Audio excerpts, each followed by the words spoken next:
নমস্কার, সবাই কেমন আছেন? আশা করছি সবাই খুব ভালো আছেন আর আমরাও খুব ভালো আছি। তো চলে এসেছি ভোগের ঘরে। আজ অমাবস্যা, মায়ের জন্য ভোগ বানাবো। তো প্রতি অমাবস্যায় আর পূর্ণিমায় মায়ের ভোগ হয়।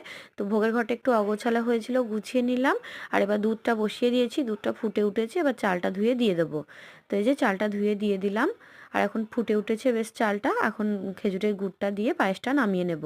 আর এদিকে বসে পড়েছি এখন ময়দা মাখতে। রূপসোনার সাথে কথা বলতে বলতে ময়দাটা মাখা হয়ে গেল, চলে এসেছি ভোগের ঘরে। তো লুচিগুলো এবার একে একে বেলে নেবো, বেলে এবার লুচিগুলো ভেজে নেব।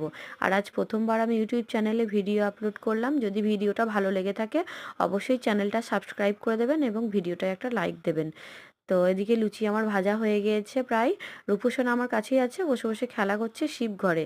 এই যে সমস্ত ভোগ বানানো কমপ্লিট। আর ঠাকুরমশাই এখনও আসনে বসে আছে, যেহেতু আজ অমাবস্যা, মন্দিরে অনেক ভক্ত হয়েছিল। আর ঘরে চলে এসেছি, ঠাকুরমশাইয়ের জন্য পরোটা বানাচ্ছি। আজ অমাবস্যা, তাই ঠাকুরমশাই অন্ন খায় না, মানে ভাত খায় না। তো তার জন্য পরোটা আর পেঁপে দিয়ে আলু দিয়ে বড়ি দিয়ে একটা তরকারি বানাচ্ছি। তো ঠাকুরমশাই উঠে পড়েছে মন্দির থেকে, খেতে দিয়ে দিয়েছি। আমাদেরও খাওয়া দাওয়া কমপ্লিট হয়ে গেছে। রাতের খাবার বসিয়েছি ঠাকুরমশাইয়ের জন্য সব রকম সবজি দিয়ে, ডালিয়ার খিচুড়ি। তো এই যে ডালিয়ার খিচুড়িটা হয়ে গিয়েছে। আর এদিকে সয়াবিন দিয়ে আলু দিয়ে একটা তরকারি করছি আর বাবার জন্য লুচি ভাজছি।